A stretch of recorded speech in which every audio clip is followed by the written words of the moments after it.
Okay, so to give you a little bit of background, my friend Tim, made up name obviously, he's been programming since he was like 7 years old. So Tim tells me, by the time he got to college, he breezed through most of his computer science class because a lot of the content they were covering was stuff that he'd already mastered years prior.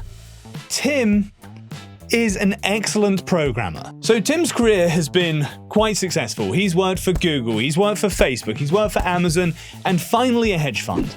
This story starts at the hedge fund. Tim works with a lot of AI technology, and at this hedge fund, he was the lead program manager who spearheaded an effort to optimize their AI that helped them complete literally millions of trades a day. To say that his work had a massive impact is an understatement. So all of this is going on with COVID-19 going on in the background, and due to COVID-19, they moved to a work-from-home model, where my friend Tim kept working.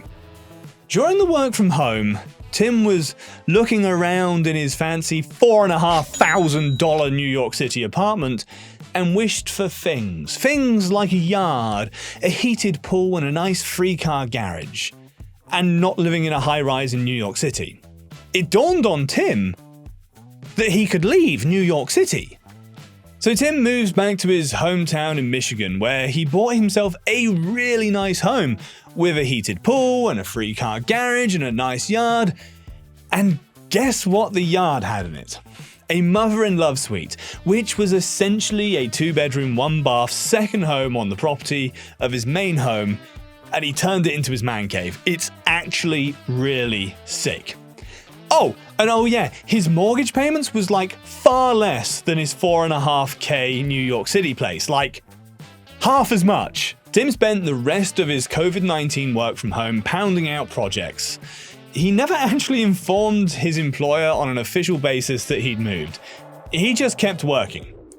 Then COVID-19 ended. COVID-19 is finally over. Back to the office. So Tim's boss Larry calls him up and goes, "Alright Tim, on Monday we're starting back from work in the office." Tim goes, "So yeah, about that, I sort of moved to Michigan." Larry's shocked and goes, "You didn't even ask if you could move." Tim obviously replies, "Wait, I didn't know I needed your permission to move," in a sarcastic as fuck way. Larry insists that Tim needs to move back to New York City or he won't have a place on the team. Tim says he's been doing exactly the same work from home at a high level for like the past year. He's willing to travel to New York City for a few meetings a year on his own dime, but he just feels his quality of life is so much higher outside of NYC, and he has no desire to live in New York City. To which Larry says, if Tim doesn't have any desire to live in New York City, then he doesn't have any desire to keep Tim employed. Now, dear Reddit, what do you think a talented senior program with over a decade of experience who specializes in artificial intelligence technology is going to say in response to that? If you're thinking he quit, you'd be absolutely fucking right, because he quit. Now, maintaining complex code can be hard.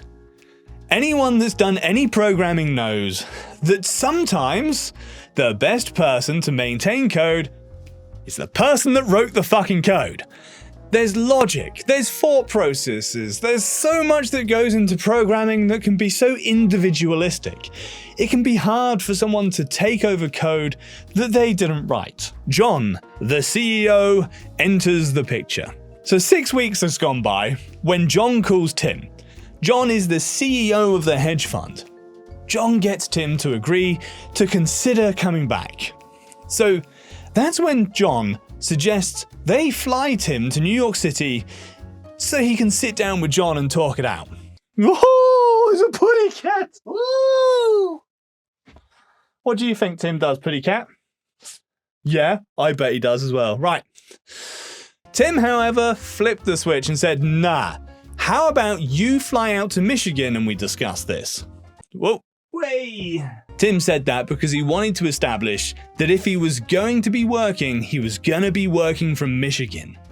And if he's going to be talking about his employment, it was going to be done in Michigan. John agreed and 2 days later flew out to meet Tim. Tim sits down and John says they really need him because he provided a lot of value to the organization and the programming team is struggling. John offers Tim the opportunity to come back with a 20% pay cut since he won't be living in New York City, and so John calls that a cost of living adjustment. To which John said, No. I want a 15% raise above what I was earning. John sits back and responds, look, the reason we pay more is because we ask you to live in New York City and we understand that that's an expensive city to live in. To which Tim says, no, you pay me that much because it's what I'm worth. If I wasn't worth what you pay, you wouldn't be paying me. Now my first condition is if you want me back, it will be a 15% raise. John goes, and the second?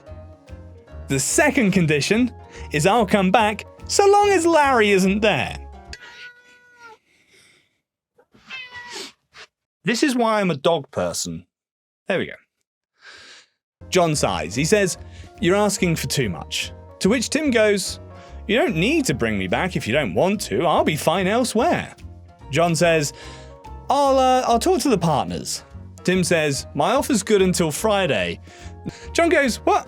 What do you mean? Tim says, next Monday's when I'm going to start looking for work. So this offer is good until Friday. It was Tuesday. John leaves. That Thursday, the phone rings. It's John. In conclusion, Tim, we're transferring Larry to a different fund. He won't be working with you anymore, and we're fine with giving you a 15% raise. Can we send you an offer letter for you to sign? Tim said, of course. And Larry's really gone? John goes, yes. You'll never see Larry again. What? She meows at you until you pick her up. And then when you pick her up, she fidgets and moans until you put her down. And then she meows at you to pick her up. This is why people think cats are weird.